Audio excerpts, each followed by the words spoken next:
Hello മച്ചൂസ്, this is cinema dog മച്ചു. നമ്മളിത് കാണാൻ പോകുന്നത് 2022 റിലീസ് ചെയ്ത Korean horror mystery thriller movie the ghost station.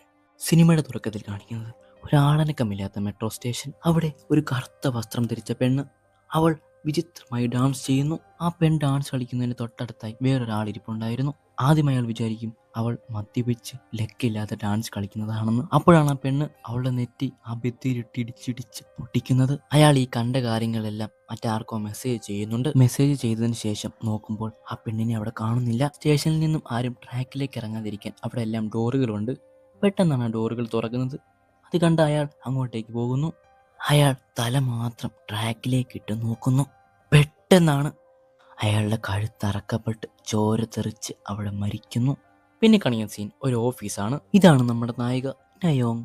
അവളൊരു ചാനലിൽ ജേർണലിസ്റ്റായിട്ട് വർക്ക് ചെയ്യുകയാണ്. അവിടെയുള്ളവർ അവളോട് ചോദിക്കുന്നു, നീ അവരുടെ അനുവാദത്തോടു കൂടിയാണോ ആ ഫോട്ടോ എടുത്തത് എന്ന്.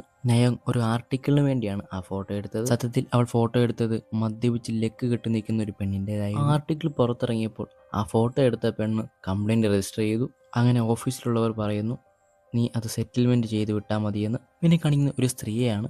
അവരാണ് ഈ ചാനലിൻ്റെ എഡിറ്റർ.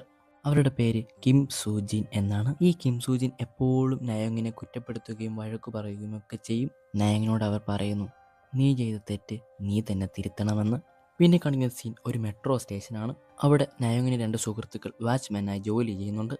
അതിൽ ഒരുത്തൻ്റെ പേര് വോൺ, മറ്റവനെ നമുക്ക് ഒടിയൻ എന്ന് വിളിക്കാം. നിങ്ങളല്ലേ ഇന്നലെ പറഞ്ഞത് ആ പെണ്ണിൻ്റെ ഫോട്ടോ എടുത്തോളാൻ?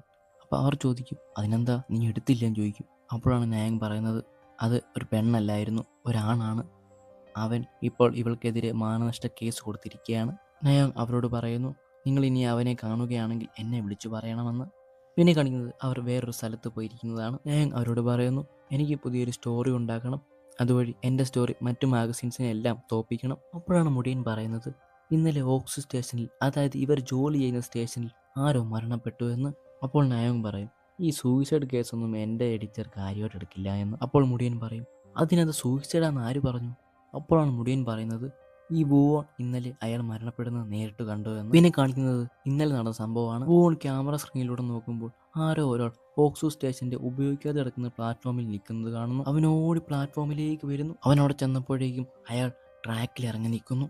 പോരാത്തതിന് ട്രാക്കിന്റെ സൈഡിൽ ഒരു പെൺകുട്ടി ഇരിക്കുന്നു. നയൻ ചോദിക്കുന്നു, കുട്ടിയോ? വൂവോൺ പറയും, അയാളെ എനിക്ക് രക്ഷിക്കാൻ പറ്റിയില്ല, അയാൾ എൻ്റെ കൺമുമ്പിൽ വെച്ചാണ് ട്രെയിൻ തട്ടി മരിച്ചത്. അപ്പോൾ നയോങ് പറയും, ഇവനെപ്പോലെ തന്നെ വേറൊരു വിറ്റ്നസ് ഉണ്ടെങ്കിൽ മാത്രമേ എനിക്ക് സ്റ്റോറിയാക്കാൻ പറ്റൂ എന്ന്. അപ്പോൾ വൂവോൺ പറയും, ഒരാളുണ്ട്, ഫ്യൂണറൽ ഡയറക്ടർ. പിന്നെ കാണിക്കുന്ന സീൻ നയോങ് ഫ്യൂണറൽ ഡയറക്ടറെ കാണാൻ പോകുന്നതാണ്. നയോങ് അയാളോട് ചോദിക്കും, ഇന്നലെ എന്താണ് നിങ്ങൾ കണ്ടതെന്ന്. അപ്പോൾ അയാൾ പറയും, ഇന്നലെ ട്രെയിൻ തട്ടി മരിച്ച ആളുടെ ശരീരഭാഗം ആ ട്രെയിനിൽ പറ്റിക്കിടപ്പുണ്ടായിരുന്നു, അത് നീക്കം ചെയ്തുകൊണ്ടിരിക്കുകയായിരുന്നു ഞാൻ. അപ്പോൾ ഞാനത് കണ്ടു, 2 കുഞ്ഞു കണ്ണുകൾ സ്റ്റെപ്പിനിടയിലൂടെ എന്നെ നോക്കുന്നത്. ഞാൻ ആ കുട്ടിയോട് ചോദിച്ചു, എന്താ മോളെ ഇവിടെ ഇരിക്കുന്നത്, എന്താ നിന്റെ പേര് എന്ന്. ആ കുട്ടി ഒന്നും മിണ്ടുന്നില്ല. പക്ഷേ അവൾ ഒരു പേപ്പർ കഷ്ണം കാണിക്കും.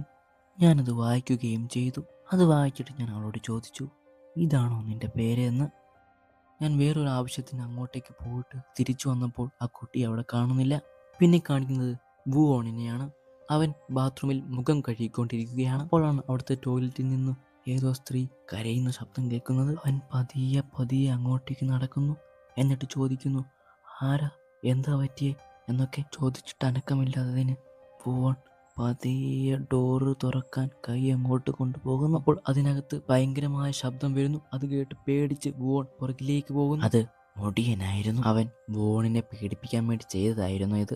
ഇങ്ങനെയൊന്നും ചെയ്യരുതെന്ന് പറഞ്ഞ് വൂവോൺ അവിടെ നിന്ന് പോകുന്നു. അപ്പോഴാണ് മുടിയൻ ആ കണ്ണാടിയിൽ ഒരു നമ്പർ കാണുന്നത്, 1013. അവനത് എന്നിട്ട് പറയും, ഈ വൂവോൺ ഇത് എന്ത് പറ്റി? പിന്നെ കാണിക്കുന്ന സീൻ വൂവോൺ അവൻ്റെ ഓഫീസിൽ നിന്ന് ആ ട്രെയിൻ തട്ടി മരിച്ച ആളുടെ വീഡിയോ ഫുട്ടേജ് ആരും കാണാതെ എടുക്കുന്നതാണ്. അതെന്നിട്ട് നയോങ്ങിനെ കൊണ്ട് കൊടുക്കുന്നു. വൂവോൺ നയോങ്ങിനോട് പറയുന്നു, ആ ട്രെയിനിലുണ്ടായിരുന്ന കണ്ടക്ടർ ആ ആക്സിഡൻറ്റിന് ശേഷം വളരെ വ്യത്യസ്തമായിട്ടാണ് പെരുമാറുന്നത്. അയാൾ ഇപ്പോൾ ജോലിക്കൊന്നും വരാറില്ല. അയാൾ എപ്പോഴും ആ സ്റ്റേഷൻ്റെ പ്ലാറ്റ്ഫോമിൽ തന്നെ കാണും. അങ്ങനെ നയോങ് കണ്ടക്ടറെ കാണാൻ വേണ്ടി സ്റ്റേഷൻ പ്ലാറ്റ്ഫോമിലേക്ക് വരും. അയാൾ അവിടെ ഇരിക്കുന്നുണ്ട്. നയോങ് അയാളോട് ചോദിക്കുന്നു, എനിക്ക് ഒരു ഇൻ്റർവ്യൂ തരാമോ അന്നത്തെ കാര്യങ്ങളെക്കുറിച്ച്. അപ്പോൾ അയാൾ പറയും, അതൊരിക്കലും വരില്ല എന്ന്. നയോങ് ചോദിക്കും, എന്ത് വരില്ലെന്നപ്പോൾ അയാൾ മിററിൽ ചൂണ്ടിക്കാണിക്കും, അതെന്ന്. അയാളുടെ തോളത്ത് ഒരു കുട്ടി ഭൂതം ഇങ്ങനെ ഇരിക്കുന്നു. പക്ഷെ അത് നയോങ്ങിന് കാണാൻ പറ്റുന്നില്ല. ആ കണ്ടക്ടറുടെ കൈയും തോളും എല്ലാം നഖം കൊണ്ട് കീറിയിരിക്കുന്നത് നയോങ് ശ്രദ്ധിക്കുന്നു. അപ്പോൾ ആ കണ്ടക്ടർ 0329 0329 എന്ന നമ്പർ പറഞ്ഞുകൊണ്ട് അവിടെ നിന്ന് പോകുന്നു. ആ കണ്ടക്ടറുടെ പുറകെ തന്നെ നയോങ് പോകുന്നു. അങ്ങനെ അയാൾ നടന്ന് വെട്ടം കുറഞ്ഞ സ്ഥലത്തേക്ക് വന്നിരിക്കുന്നു. നയോങ് അയാളോട് ചോദിക്കുന്നു, സാർ, ഞാൻ ചോദിച്ചതിന് ഉത്തരം ഒന്ന് പറയാമോ? അയാൾ അങ്ങോട്ട് തിരിഞ്ഞു നിൽക്കുകയാണ്. എന്നിട്ട് നയോങ്ങിനോട് പറയും, എന്നെ 0329 എന്ന് എന്നെ വിളിക്കൂ എന്ന് പറയും. അത് പറഞ്ഞുകൊണ്ടേയിരിക്കുന്നു. 0329 അങ്ങനെ പറ എന്നെ വിളിക്ക് 0329. നയോങ്, സാർ, നിങ്ങൾ ഓക്കെ ആണോ എന്ന് ചോദിച്ച് അയാളുടെ ഷോൾഡറിൽ കൈ വെക്കാൻ തുടങ്ങുമ്പോൾ അയാൾ അത് പറ എന്ന് പറഞ്ഞ് തല തിരിക്കുന്നു. അത് കണ്ട് നയോങ് ഞെട്ടുന്നു. അയാളുടെ മുഖം നിറയെ നഖം വെച്ച് വരച്ചിരിക്കുന്നു. കണ്ണ് വെളുത്തിരിക്കുന്നു. നയോങ് അവിടെ നിന്നും പോയി ഓഫീസിൽ കിടന്നുറങ്ങുന്നു. അവളുടെ ഓഫീസിലുള്ളവരെല്ലാം കൂടെ അവൾക്ക് കേക്ക് വാങ്ങിക്കൊടുക്കുന്നു. കാരണം നയോങ് ഒരു ആർട്ടിക്കിൾ എഴുതിയിരുന്നു ആ ട്രെയിൻ തട്ടി മരിച്ചതിനെ പറ്റിയും ആ കുട്ടിയെ കണ്ടതിനെ പറ്റിയും ഒക്കെ. അതിപ്പോൾ ഭയങ്കര ട്രെൻഡിങ് ആയി പോയിക്കൊണ്ടിരിക്കുകയാണ്. അപ്പോഴാണ് ആ ചൊറിയത്തി എഡിറ്റർ അവളെ വിളിക്കുന്നത്. അവർ നയോങ്ങിനോട് ചോദിക്കും, നീ ശരിക്കും ഇന്നലെ ആ കണ്ടക്ടറെ ഇന്റർവ്യൂ ചെയ്തോ എന്ന്. അവൾ പറയും, ആ ചെയ്തല്ലോ എന്ന്. ആ ചൊറിച്ചി എഡിറ്റർ അലറിക്കൊണ്ട് പറയും, അയാൾ ഇന്നലെ സൂയിസൈഡ് ചെയ്തു എന്ന്. പിന്നെ നീ ആരെയാണ് ഇന്നലെ ഇന്റർവ്യൂ ചെയ്തത് എന്ന്. പിന്നീട് അവളെ ആ സ്റ്റേഷൻ ഫുട്ടേജ് കാണിക്കുന്നു. അവിടെ അവളുടെ അടുത്ത് ആരും ഇരിപ്പില്ലായിരുന്നു. പോരാത്തതിന് അവൾ ഇന്നലെ താഴെ പോയി സംസാരിച്ചുകൊണ്ടിരുന്നത് തൂങ്ങി നിൽക്കുന്ന അയാളുടെ അടുക്കലാണ്. ഇത് കണ്ട് നയോങ് ഞെട്ടുന്നു. അപ്പോൾ അവരുടെ കൂടെ ജോലി ചെയ്യുന്ന വേറെ ആൾ വന്ന് പറയും, അന്ന് ട്രെയിൻ തട്ടി മരിച്ച ആളുടെ അനിയത്തിക്ക് നയോങ്ങിനോട് സംസാരിക്കണമെന്ന്. അങ്ങനെ ആ വീട്ടിലേക്ക് നയോങ് കയറി ചെല്ലുന്നു. സ്ത്രീയുടെ പേര് തേഹി എന്നാണ്. തേഹി അവരുടെ മരിച്ചുപോയ ചേട്ടനെ കുറിച്ചൊക്കെ പറയുന്നു. എന്നിട്ട് പറയും, ആ സ്റ്റേഷനിൽ വെച്ച് തന്നെയാണ് അവരുടെ അച്ഛനും മരിച്ചത് എന്ന്. പിന്നെ ഒരു കാര്യം പറയും, അവരുടെ സ്വപ്നത്തിൽ ഇടയ്ക്കിടയ്ക്ക് ഒരു കിണർ കാണുമെന്ന്. പക്ഷെ അതെന്താണെന്ന് നോക്കാൻ എനിക്ക് പറ്റിയിട്ടില്ല. തേഹി പറയും, എൻ്റെ ചേട്ടൻ എപ്പോഴും പറയുമായിരുന്നു ആ സ്റ്റേഷനിൽ എന്തോ ഒരു കുഴപ്പമുണ്ടെന്ന്. നയോങ്ങിനോട് തേഹി പറയുന്നു, എൻ്റെ ചേട്ടൻ്റെ മരണം ഒരു അർത്ഥമില്ലാത്തതായി പോയി. അത് എന്താണെന്ന് എനിക്ക് കണ്ടുപിടിക്കണം. ആ സ്റ്റേഷനെ കുറിച്ച് എനിക്ക് അറിയണം. അപ്പോൾ നയോങ് പറയുന്നു, നമ്മൾക്ക് നോക്കാം, ഇൻ്റർനെറ്റ് വരുന്നതിന് മുമ്പുള്ള കാര്യങ്ങളൊക്കെ നമുക്ക് ഒരു സ്ഥലത്ത് നിന്നും കണ്ടുപിടിക്കാം എന്ന് പറയുന്നു. നയോങ് ഇൻ്റർനെറ്റ് വരുന്നതിന് മുമ്പുള്ള കാര്യങ്ങൾ അറിയാൻ വേണ്ടി ഒരു സ്ഥലത്തേക്ക് പോകുന്നു. അവിടെ പോയി നോക്കുമ്പോൾ കുറേ ഫോട്ടോസ്. അതിനിടയ്ക്കായി ഒരു ഫോട്ടോ കണ്ട് നയോങ് ഞെട്ടുന്നു. ആ തേഹി പറഞ്ഞതുപോലെ തന്നെ ഉള്ള ഒരു കിണർ, അതിൻ്റെ അപ്പുറത്തായി ഒരു വീടുമുണ്ട്. ആ ഫോട്ടോസ് തേഹിക്ക് നയോങ് അയക്കുന്നു. തേഹി പറയുന്നു, നിങ്ങൾ അയച്ച ഫോട്ടോയിലെ കിണർ തന്നെയാണ് ഞാനും കാണുന്നത് എന്ന്. നയോങ് പറയുന്നു, അതിന് പുറകിലുള്ളത് ഒരു ഓർഫനേജ് ആണ്, അത് നിങ്ങൾക്ക് ഓർമ്മയുണ്ടോ? തേഹി പറയും, എനിക്ക് ആ കിണർ മാത്രമേ ഓർമ്മയുള്ളൂ എന്ന്. പിന്നെ കാണിക്കുന്ന സീൻ നയോങ്ങും വുവോണും കൂടെ ആ കണ്ടക്ടറുടെ ഡെഡ് ബോഡി കാണാൻ വരുന്നതാണ്. അവിടെ ആ ഫ്യൂണറൽ ഡയറക്ടറുമുണ്ട്. നയോങ് കണ്ടക്ടറെ ഫോട്ടോ എടുക്കുന്നു. പെട്ടെന്നാണ് അയാൾ നയോങ്ങിനെ നോക്കുന്നത്. നയോങ് ഞെട്ടിത്തെറിച്ച് നോക്കുമ്പോൾ അത് അവൾക്ക് തോന്നിയതായിരുന്നു. അപ്പോൾ ആ ഫ്യൂണറൽ ഡയറക്ടർ പറയും, ഈ ഓക്സു സ്റ്റേഷനിൽ ഇതുവരെ മരിച്ചിട്ടുള്ളവരുടെ എല്ലാ ദേഹത്തും ഇതേ നഖം വെച്ച് വരച്ച പാടുകളുണ്ട്. എന്നിട്ട് അയാൾ ഒരു ബുക്ക് എടുത്തു കൊടുക്കും. അതിൽ മരിച്ചവരുടെ എല്ലാ ഫോട്ടോസുമുണ്ട്. നയോങ് അത് നോക്കിക്കൊണ്ടിരിക്കുകയാണ്. അപ്പോഴാണ് വുവോൺ ഒരു കാര്യം ശ്രദ്ധിക്കുന്നത്. മരിച്ചവരുടെ എല്ലാ കയ്യിലുമുള്ള അതേ നഖം വെച്ചുള്ള പാടുകൾ ഫ്യൂണറൽ ഡയറക്ടറിന്റെ കയ്യിലുമുണ്ട്. അന്നേരം അയാളുടെ കഴുത്തിൽ രണ്ടു കറുത്ത കൈകൾ വരുന്നു. വുവോൺ പിന്നെ നോക്കുമ്പോൾ അതിനെ അവിടെ കാണില്ല. പിന്നെ കാണിക്കുന്നത് തേഹിയെയാണ്. തേഹി അവളുടെ മരിച്ചുപോയ ചേട്ടൻ്റെ ബാഗ് പരിശോധിക്കുകയായിരുന്നു. അന്നേരമാണ് ഒരു കുഞ്ഞു ഡയറി അവൾക്ക് കിട്ടുന്നത്. അതിൽ കുറേ നമ്പറുകൾ എഴുതിയിട്ടുണ്ട്. അപ്പോഴാണ് ഒരു ഫോട്ടോ അവൾക്ക് കിട്ടുന്നത്. അതിലേക്ക് നോക്കി അവൾ ഭയത്തോടെ എന്തോ ഓർത്തെടുക്കുന്നു. അത് അവളുടെ ചെറുപ്പത്തിലെ ഫോട്ടോയാണ്. അവളുടെ അച്ഛനും ചേട്ടനും അവളും നിൽക്കുന്ന ആ ഫോട്ടോ. പിന്നെ കാണിക്കുന്നത് നയോങ്ങിൻ്റെ ഓഫീസാണ്. നയോങ്ങിനോട് അവളുടെ കൂടെ ജോലി ചെയ്യുന്ന ഒരാൾ പറയുന്നു, നീ ചെയ്ത ആർട്ടിക്കിൾ 1 മില്യൺ വ്യൂസ് കഴിഞ്ഞു. അന്നേരം നയോങ്ങിൻ്റെ എഡിറ്റർ പെണ്ണുമ്പിള്ള അവളെ വിളിക്കുന്നു. അവർ നയോങ്ങിനോട് ചോദിക്കും, പുതിയതായിട്ട് എന്തെങ്കിലും ചെയ്തോ എന്ന്. നയോങ് അവരോട് പറയും, ഞാൻ ഇന്നലെ ഫ്യൂണറൽ ഡയറക്ടറെ കണ്ടിരുന്നു. അയാൾ പറഞ്ഞത് ഓക്സു സ്റ്റേഷനിൽ ഇതിനോടകം തന്നെ നിരവധി പേർ കൊല്ലപ്പെട്ടിട്ടുണ്ട് എന്നാണ്. അവരുടെ എല്ലാ ശരീരത്തും ഒരേപോലെയുള്ള നഖം വെച്ച് വരച്ച പാടുകളുമുണ്ട്. അപ്പോൾ അവർ ചോദിക്കും, നീ ഇത് വെച്ച് എന്ത് ചെയ്യാനാണ് എന്ന്. അപ്പോൾ നയോങ് പറയും, ഞാൻ ആ മരിച്ചുപോയ കണ്ടക്ടറെ പറ്റിയും ആ സ്റ്റേഷനെ പറ്റിയും ആർട്ടിക്കിൾ എഴുതാനാണ് എന്ന്. അവിടെ ഇതിനു മുമ്പ് ഒരു കിണർ ഉണ്ട് എന്നാണ് പറയുന്നത് എന്നും അവരോട് പറയുന്നു. അപ്പോൾ അവർ പറയുന്നു, എനിക്ക് അങ്ങനെയൊന്നും തോന്നുന്നില്ല. അപ്പോൾ നയോങ് പറയും, ഇതൊക്കെ എന്നോട് പറഞ്ഞത് തേഹിയാണ്, ട്രെയിൻ തട്ടി മരിച്ച ആളുടെ അനിയത്തി. അന്നേരം അവർ പറയുന്നു, ആ തേഹിയുടെ മനനില അത്ര ശരിയല്ല, നീ അവർ പറയുന്നൊന്നും കേൾക്കണ്ട, നീ ഇതിനെപ്പറ്റി എഴുതണ്ട എന്ന് പറയുന്നു. പിന്നെ കാണിക്കുന്നത് രാത്രി ഓക്ക് സ്റ്റേഷനാണ്. അവിടെ വുവോണും മുടിയനുമുണ്ട്. ഇന്ന് മുടിയനാണ് നൈറ്റ് ഡ്യൂട്ടി. വൂവോൺ ഡ്യൂട്ടി കഴിഞ്ഞ് ഇറങ്ങാൻ പോവുകയാണ്. വൂവോൺ മുടിയനെ നോക്കുമ്പോൾ അവൻ്റെ കഴുത്തിലും കയ്യിലും ഒക്കെ നഖം വെച്ച് വരച്ച പാടുകൾ, കണ്ടക്ടറുടെ ദേഹത്ത് കണ്ട അതേ പാടുകൾ. വൂവോൺ മുടിയനോട് ചോദിക്കും, ഇതെന്ത് പറ്റിയതാണ്, എപ്പോഴാണ് ഇത് വന്നത് എന്ന്. മുടിയൻ പറയും, അതിപ്പളങ്ങാണ്ട് വന്നതാണെന്ന് തോന്നുന്നു. മുടിയൻ വൂവോണിനോട് പറയും, നല്ല വേദനയുണ്ട്, പക്ഷേ കുഴപ്പമില്ല, എന്നാളെ പോയി ഡോക്ടറെ കണ്ടോളാം. അവർ സ്റ്റേഷനിൽ കൂടെ നടന്നു പോകുമ്പോഴാണ് ആ പെണ്ണിനെ അവർ കാണുന്നത്. നോയോങ് കണ്ടാൽ വിളിച്ചു പറയണം എന്ന് പറഞ്ഞ അതേ പെണ്ണ്. വൂവോൺ മുടിയനോട് പറയും, നീ അത് വിട്ടേക്കടാ, നയോങ് എന്തെങ്കിലും ചെയ്തോളൂ. പിന്നെ കാണിക്കുന്നത് ആ പെണ്ണ് ബാത്റൂമിലേക്ക് പോകുന്നതാണ്. മുടിയന്റെ ദേഹത്തുള്ള അതേ പാടുകൾ ഈ പെണ്ണിന്റെ ദേഹത്തുമുണ്ട്. അവൾ കണ്ണാടിയിലൂടെ നോക്കുമ്പോൾ ഒരു ആൺകുട്ടിയുടെ പ്രേതം അവളെ നോക്കുന്നു. അവൾ പേടിച്ച് അലറി വിളിച്ച് പുറകിലേക്ക് പോകുന്നു. അവളെ എന്തോ ഒരു ശക്തി വലിച്ച് ബാത്റൂമിലേക്ക് തള്ളിയിടുന്നു. ഡോറ് വലിച്ചടയ്ക്കുന്നു. അവൾ അതിനകത്ത് കിടന്ന് അലച്ചു വിളിക്കുന്നു. അപ്പോഴാണ് വോക്കി ടോക്കിലൂടെ മെസ്സേജ് വരുന്നത്, ബാത്റൂമിൽ ആരോ അലയ്ക്കുന്ന ശബ്ദം കേട്ടു എന്ന്. അവനവിടെ പോയി നോക്കുമ്പോൾ അവിടെയൊന്നും ആരെയും കാണുന്നില്ല. അപ്പോഴാണ് ആ ബാത്റൂമിനകത്തു നിന്ന് ആരോ കരയുന്ന ശബ്ദം കേൾക്കുന്നത്. അവൻ പതിയെ പതിയെ അതിനടിയിലൂടെ നോക്കുന്നു. അപ്പോൾ ഒരു കറുത്ത പ്രേതം അവനെ നോക്കുന്നു. അവൻ പേടിച്ച് അവിടെ നിന്ന് എണീക്കുന്നു. അപ്പോൾ അവന്റെ പുറകിലൂടെ ഒരു കറുത്ത കൈ അവന്റെ മുഖത്തേക്ക് വരുന്നു. മുടിയൻ കൊല്ലപ്പെട്ടു. നോയോങ് അവന്റെ ഫ്യൂണറലിൽ പങ്കെടുക്കാൻ പോകുന്നു. അപ്പോഴാണ് വൂവോൺ അവളെ വിളിക്കുന്നത്. ഉടനെ കാണണമെന്ന് പറഞ്ഞ് നോയോങ് അങ്ങോട്ട് ചെല്ലുമ്പോൾ വൂവോൺ കരഞ്ഞുകൊണ്ട് നിലത്തിരിക്കുന്നതാണ് കാണുന്നത്. അവൾ അവനോട് ചോദിക്കും, എന്തു പറ്റിയെന്ന്. അന്നേരം വൂവോൺ പറയും, ഞാൻ ഇന്നലെ ഡ്യൂട്ടി കഴിഞ്ഞ് വരുമ്പോൾ ഒരു കുഞ്ഞു കുട്ടിയെ കണ്ടിരുന്നു. അവളുടെ നെഞ്ചിൽ 0816 എന്നൊരു നമ്പർ ഉണ്ടായിരുന്നു. അതിനുശേഷമാണ് എൻ്റെ കയ്യിൽ ഈ നഖം വെച്ച് വരച്ച പാട് വന്നത്. പിന്നെ കാണിക്കുന്ന സീൻ വൂവോണും നയോങ്ങും അവരുടെ വീട്ടിലിരിക്കുന്നതാണ്. വൂവോൺ പറയുന്നു, ഇതിനു മുമ്പ് ഇതുപോലെ കയ്യിൽ പാട് വന്നവരെല്ലാം കൊല്ലപ്പെട്ടിട്ടുണ്ട്, അപ്പോൾ ഞാനും മരിക്കുമല്ലേ. വൂവോൺ പറയുന്നു. അപ്പോൾ നയോങ് പറയും, നിനക്കൊന്നും പറ്റില്ല. പിന്നെ കാണിക്കുന്നത് വൂവോൺ രാത്രി ഉറങ്ങിക്കിടക്കുന്നതാണ്.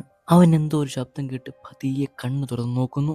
അന്നേരം ഒരു കുട്ടിഭൂതം എഴഞ്ഞെഴഞ്ഞ് അവന്റെ നേരെ വരുന്നു. പോരാത്തതിന് അവന്റെ ചുറ്റും നിറയെ കുട്ടിപ്രേതങ്ങൾ.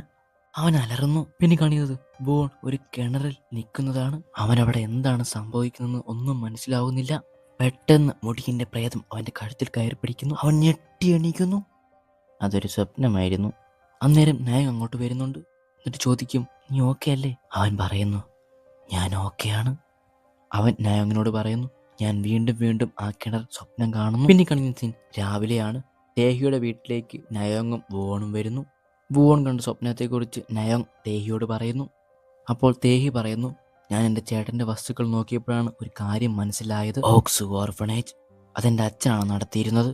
ആ നമ്പറുകളൊക്കെ ആ ഓർഫണേജിൽ താമസിച്ചിരുന്ന കുട്ടികളുടെ അഡ്മിഷൻ ഡേറ്റ് ആയിരുന്നു. അന്നേരം നയോങ് ചോദിക്കും, നിങ്ങളുടെ ചേട്ടൻ്റെ ഫോൺ വല്ലതും കിട്ടിയിരുന്നോ എന്ന്.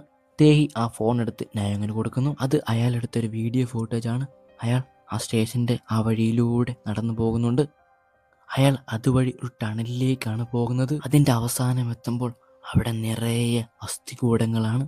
അപ്പോൾ തന്നെ വൂവോണും നയോങ്ങും ആ ടണൽ തപ്പി സ്റ്റേഷനിലേക്ക് വരുന്നു. വൂവോൺ നയോങ്ങിനോട് ചോദിക്കുന്നു, നമ്മൾക്ക് ആ ടണലിലോട്ട് പോയേ പറ്റൂ. നയോങ് പറയുന്നു, ആ പ്രേതങ്ങളൊക്കെ എന്തോ കാര്യം നമ്മളോട് പറയാൻ ആഗ്രഹിക്കുന്നു. അവർക്ക് പറ്റിയ അന്യായത്തെപ്പറ്റി പുറം ലോകം അറിയണം. വൂവോൺ പറയും, എന്നാൽ നമുക്ക് പോകാം. അങ്ങനെ അവർ ടണലിലൂടെ നടന്ന് അകത്തേക്ക് പോകുന്നു. വൂവോൺ നയോങ്ങിനോട് പറയുന്നു, നമ്മൾക്ക് ഈ ടണലൊക്കെ വീഡിയോ എടുത്തു വെക്കാം, നമ്മൾക്ക് ഉപകാരപ്പെടും. വൂവോൺ വീഡിയോ റെക്കോർഡ് ചെയ്യാൻ തുടങ്ങുന്നു. ദൂരെ എന്തോ ഒരു വസ്തു ഫോക്കസ് ആവുന്നുണ്ട്. പതിയെ പതിയെ അത് അടുത്തേക്ക് വരുന്നു. തൊട്ടടുത്തെത്തും, പക്ഷെ ക്യാമറയിൽ കാണില്ല. അവൻ ക്യാമറ മാറ്റുമ്പോൾ ഒരു കുട്ടി പ്രേതം തലകുത്തനെ അവനെ നോക്കി നിൽക്കും. വൂവോൺ പേടിച്ച് പുറകിലേക്ക് വീഴുന്നു. അന്നേരം നോയോങ് ചോദിക്കും, നീ ഓക്കെ അല്ലേ എന്ന്. അവൻ നോയോങ്ങിനോട് പറയും, ഞാൻ ഓക്കെയാണ്. അപ്പോൾ പുറകിൽ നിന്ന് നോയോങ് അവനെ വിളിക്കുന്നു. അവനത് ആരെ വിളിക്കുന്നതെന്ന് പുറകിലേക്ക് നോക്കുന്നു. തിരിഞ്ഞ് നോയോങ്ങിനെ നോക്കുമ്പോൾ ഒരു കുട്ടി പ്രേതം അവനെ നോക്കി നിൽക്കുന്നു. അവൻ പേടിച്ചലച്ച് വിളിച്ച് തിരികെ ഓടുന്നു. അപ്പോൾ നയോങ് അവൻ്റെ അടുത്ത് വരുന്നു. നോയോങ്ങിനോട് അവൻ പറയുന്നു, എനിക്ക് വയ്യ, ഞാനില്ല, ഇവിടെ എന്താ നടക്കുന്നതെന്നൊന്നും എനിക്ക് മനസ്സിലാകുന്നില്ല. അന്നേരം നോയോങ് പറയുന്നു, നീ എന്നെ ഒറ്റയ്ക്കാക്കിയിട്ട് അങ്ങോട്ട് തനിയെ പോയതാണ്, നിനക്ക് ഓർമ്മ വരുന്നില്ലേ എന്ന് ചോദിക്കുന്നു. വൂവോൺ പറയുന്നു, ഞാൻ അങ്ങനെയാ ചെയ്തേ? അവർ രണ്ടുപേരും കൂടെ പതിയെ പതിയെ ആ ടണലിൻ്റെ ഏറ്റവും അറ്റത്തേക്ക് വരുന്നു. ആ വീഡിയോയിൽ കണ്ട പോലെ തന്നെ കുറേ എല്ലു കഷ്ണങ്ങൾ അവിടെയുണ്ട്. അവിടെ എന്താണെന്നറിയാൻ അവർ പതിയെ പതിയെ അവിടെയുള്ള മണ്ണ് മാന്തുന്നു. അപ്പോൾ പെട്ടെന്നൊരു കൈ നയോങ്ങിന്റെ കയ്യിൽ കയറി പിടിക്കുന്നു. അവർ പേടിച്ച് പുറകിലേക്ക് പോകുന്നു. അവർ നോക്കുമ്പോൾ കുറേ കുട്ടി കുട്ടി പ്രേതങ്ങൾ മണ്ണ് മാറ്റി അവരുടെ നേരേക്ക് വരുന്നു. അതെല്ലാം കൂടെ ഇവരെ രണ്ടുപേരെ നോക്കി നിൽക്കുന്നു. നയോങ് പറയുന്നു, നിങ്ങൾക്ക് എന്താ പറ്റിയെന്ന് ഞാൻ കണ്ടുപിടിക്കാം. അപ്പോൾ ആ കുട്ടി പ്രേതങ്ങളെല്ലാം അലറി വിളിക്കുന്നു. പെട്ടെന്ന് ശബ്ദം നിൽക്കുന്നു. അവർ നോക്കുമ്പോൾ അവിടെ ആ കുട്ടി പ്രേതങ്ങളില്ല, പകരം കുറെ തലയോട്ടികൾ മാത്രം. പിന്നെ കാണിക്കുന്ന സീൻ നയോങ് രാവിലെ ഓഫീസിൽ പോകുന്നതാണ്. നയോങ് എഡിറ്റർ അമ്മച്ചോട് പറയുന്നു, ഞാൻ റിപ്പോർട്ട് റെഡിയാക്കിയിട്ടുണ്ട്, അത് തീർച്ചയായും എക്സ്ക്ലൂസീവ് ആയിരിക്കും. നയോങ് ചോദിക്കും, നിങ്ങൾ ആ ആർട്ടിക്കിൾ കണ്ടോ എന്ന്. എഡിറ്റർ അമ്മച്ചി പറയും, നമ്പറുകളുള്ള കുട്ടികൾ, ദുർമരണങ്ങൾ. എഡിറ്റർ അമ്മച്ചി പറയുന്നു, നിന്നോട് ഞാൻ പറഞ്ഞതല്ലേ ഇനി ഈ കഥ നീ എഴുതരുതെന്ന്.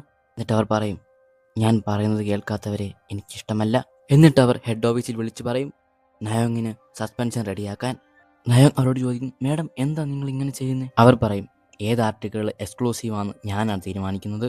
നയോങ് അവിടെ നിന്ന് ഇറങ്ങി കൂടെ ജോലി ചെയ്യുന്ന ഒരാളോട് പറയും, ഇവരെന്തിനാ എന്നെ എപ്പോഴും വഴക്ക് പറയുന്നത്, എന്തിനാ എന്നെ സസ്പെൻഡ് ചെയ്തത്? അന്നേരം കൂടെ ജോലി ചെയ്യുന്ന അയാൾ പറയും, പണ്ട് നമ്മുടെ എഡിറ്റർ അമ്മച്ചി സിറ്റി ഡെസ്കിൽ വർക്ക് ചെയ്തിട്ടുണ്ട്. അന്നേരം അവർ ആ കിണർ ഓക്സു സ്റ്റേഷന്റെ അടിയിൽ കണ്ടിട്ടുണ്ട്. അന്നത്തെ അവരുടെ ഹെഡ് ജോലി തടസ്സപ്പെടുമെന്ന് പറഞ്ഞ് അത് മൂടുകയായിരുന്നു. അതൊക്കെ അവർ മറച്ചു വെച്ചിരിക്കുകയായിരുന്നു. നീ അത് പൊക്കിക്കൊണ്ട് വന്നു, പിന്നെ നിന്നെ സസ്പെൻഡ് ചെയ്യാതെ അവർ കൂടെ നിർത്തുമെന്നാണ് പറയുന്നത്. പിന്നെ കാണിക്കുന്ന സീൻ വോൺ ജോലി കഴിഞ്ഞ് ഇറങ്ങാൻ നിൽക്കുന്നതാണ്. അന്നേരം ആ കുട്ടി പ്രേതം അവന്റെ കയ്യിൽ കയറിപ്പിടിക്കുന്നു. അവൻ പേടിച്ച് അവിടെ നിന്ന് ഓടുന്നു. അപ്പോഴാണ് ഫ്യൂണറൽ ഡയറക്ടറെ അവൻ കാണുന്നത്. അയാളുടെ കയ്യിൽ നേരത്തെ നഖം വെച്ച് വരച്ച പാടുകൾ ഉണ്ടായിരുന്നു, പക്ഷേ ഇപ്പോൾ ഇല്ല. അയാൾ അവനെ പറഞ്ഞു വിടുന്നു. പിന്നെ കാണിക്കുന്ന സീൻ വോൺ ഫ്യൂണറൽ ഡയറക്ടറിന്റെ വീട്ടിൽ അയാളെ കാണാൻ വന്നതാണ്. വോൺ അയാളോട് പറയുന്നു, എന്റെ കയ്യിലെ പാടുകൾ ഇതുവരെ പോയിട്ടില്ല, പക്ഷെ നിങ്ങളുടെ കയ്യിലെ പാടുകൾ പോയി, അതെങ്ങനെ? അയാൾ അവനോട് പറയുന്നു, നമ്മൾ ആ ആത്മാക്കളെ തൃപ്തിപ്പെടുത്തണം, അതുവരെ ആ പാടുകൾ അവിടെ തന്നെ കാണും. നമ്മൾ പറഞ്ഞ ആ നമ്പർ മറ്റൊരാളെ കൊണ്ട് പറയിപ്പിക്കണം, അത് പറയുമ്പോൾ ആ ശാപം അവരിലേക്ക് മാറും. പിന്നെ കാണിക്കുന്ന സീൻ നോയോങ്ങിന്റെ വീടാണ്. അവളെ കാണാൻ തേഹി അങ്ങോട്ടേക്ക് വന്നിരിക്കുന്നു. തേഹി അന്നേരം പറയുന്നു, ഇന്നലെ ഫ്യൂണറൽ ഡയറക്ടർ എന്നെ കാണാൻ വന്നിരുന്നു. എന്നെ ബലം പ്രയോഗിച്ച് 0211 എന്ന നമ്പർ പറയിച്ചു. അതിനുശേഷമാണ് ഈ വരപ്പാടുകൾ എൻ്റെ കയ്യിൽ വന്നത്. അന്നേരമാണ് തേഹി ഒരു കാര്യം പറയുന്നത്, ചെറുപ്പത്തിൽ അച്ഛൻ ഞങ്ങളെ ആ കിണറിലാണ് അടച്ചു വെച്ചിരുന്നത്. പണ്ട് ഞങ്ങൾ ആ കിണറ്റിലിരിക്കുന്ന സമയമാണ് എന്നെ അച്ഛൻ വിളിക്കുന്നത് 0211 കയറി മുകളിലേക്ക് വരാൻ. ബാക്കിയുള്ള കുട്ടികളെല്ലാം അതിനകത്ത് നിൽക്കെ അത് അടയ്ക്കുകയായിരുന്നു. പിന്നീട് ഞാൻ അവരെ ആരും ഇതുവരെ കണ്ടിട്ടില്ല. തേഹി പറയുന്നു, അന്ന് അവരുടെ നമ്പർ വിളിച്ചിരുന്നെങ്കിൽ അവർ ഇന്ന് ജീവനോടെ ഇരുന്നേനെ. അതുകൊണ്ടാണ് അവർ ആ നമ്പറുകൾ നമ്മളെ കൊണ്ട് വിളിപ്പിക്കുന്നത്. നയോങ് ചോദിക്കും, അപ്പോൾ അവർക്ക് അതിനുശേഷം എന്താണ് പറ്റിയത്? തേഹി ഒരു ബുക്ക് എടുത്ത് നയോങ്ങിന് കൊടുക്കുന്നു. ആ ബുക്കിലുണ്ടായിരുന്നത് ആ കിണറിലുള്ള കുട്ടികളുടെ അവയവങ്ങൾ അവർ വിറ്റതിനെ പറ്റിയായിരുന്നു. തേഹി പറയുന്നു, അത് എൻ്റെ യഥാർത്ഥ അച്ഛനൊന്നുമല്ല, അയാൾ ഞങ്ങളെ എടുത്തു വളർത്തിയതാണ്. ആ കിണറ്റിൽ അവരുടെ മൃതശരീരങ്ങൾ ഉണ്ടായിരുന്നു. എന്നിട്ട് അവരുടെ മൃതശരീരങ്ങൾ ആ കിണറ്റിലിട്ട് തന്നെ അവർ മണ്ണിട്ട് മൂടി. പിന്നെ കാണിക്കുന്ന സീൻ നയോങ് ഉറങ്ങിക്കൊണ്ടിരിക്കുമ്പോൾ അവളുടെ ഫോണിൽ ഒരു കോൾ വരുന്നതാണ്. നയോങ് ചോദിക്കും, നീ ഇത് എവിടെയായിരുന്നു, ഞാൻ നിന്നെ കുറേ വിളിച്ചു എന്ന്. അന്നേരം വോൺ പറയും, എൻ്റെ ഫോൺ കളഞ്ഞു പോയി, അതുകൊണ്ട് പുതിയൊരു ഫോണും ഒരു നമ്പറും എടുത്തതാണ്. അവൻ പറയും, എൻ്റെ ഒരു പുതിയ നമ്പറുണ്ട്, അതിലേക്ക് നീ ടെക്സ്റ്റ് ചെയ്യണമെന്ന്. നോങ് പറയും, ആ നീ പറ, ഞാൻ ടെക്സ്റ്റ് ചെയ്യാമെന്ന്. വോൺ നമ്പർ പറഞ്ഞു കൊടുക്കും. നയോങ് അത് ശരിയാണോ എന്നറിയാൻ വോണിനോട് ചോദിക്കും. നയോങ് ചോദിക്കും, ഞാൻ കറക്റ്റായിട്ടല്ലേ പറഞ്ഞത്? വോൺ പറയും, അതെ, നീ കറക്റ്റായിട്ടാ പറഞ്ഞത്. അന്നേരമാണ് നയോങ് ഒരു കാര്യം കാണുന്നത്, അവളുടെ കയ്യിലും ആ മുറിപ്പാടുകൾ വന്നിരിക്കുന്നു. അവൾ കരഞ്ഞുകൊണ്ട് വോണിനോട് ചോദിക്കുന്നു, നിനക്ക് എങ്ങനെ? വോൺ എന്നോട് ക്ഷമിക്കണം എന്ന് പറഞ്ഞ് ഫോൺ കട്ട് ചെയ്യുന്നു. പിന്നെ കാണിക്കുന്ന സീൻ രാവിലെ നയോങ് ദേഷ്യത്തോടെ അവളുടെ ഓഫീസിലേക്ക് പോകുന്നു, അവളുടെ എഡിറ്റർ അമ്മച്ചിയെ കാണാൻ. നയോങ് അവരോട് പറയുന്നു, എൻ്റെ റെസിഗ്നേഷൻ അല്ലേ നിങ്ങൾക്ക് വേണ്ടത്? നയോങ് ചോദിക്കുന്നു, നിങ്ങൾക്ക് ആ കുഞ്ഞുങ്ങളെ പറ്റി അറിയുമായിരുന്നു അല്ലേ? ആ ഓർഗൻ ട്രാഫിക്കിംഗ് മറയ്ക്കാൻ വേണ്ടിയാണ് അങ്ങനെ ചെയ്തത് എന്ന് നിങ്ങൾക്ക് അറിയാമായിരുന്നു അല്ലേ? കൺസ്ട്രക്ഷൻ പീരീഡൊക്കെ അത് കവർ ചെയ്യാനായിരുന്നു അല്ലേ മേഡം?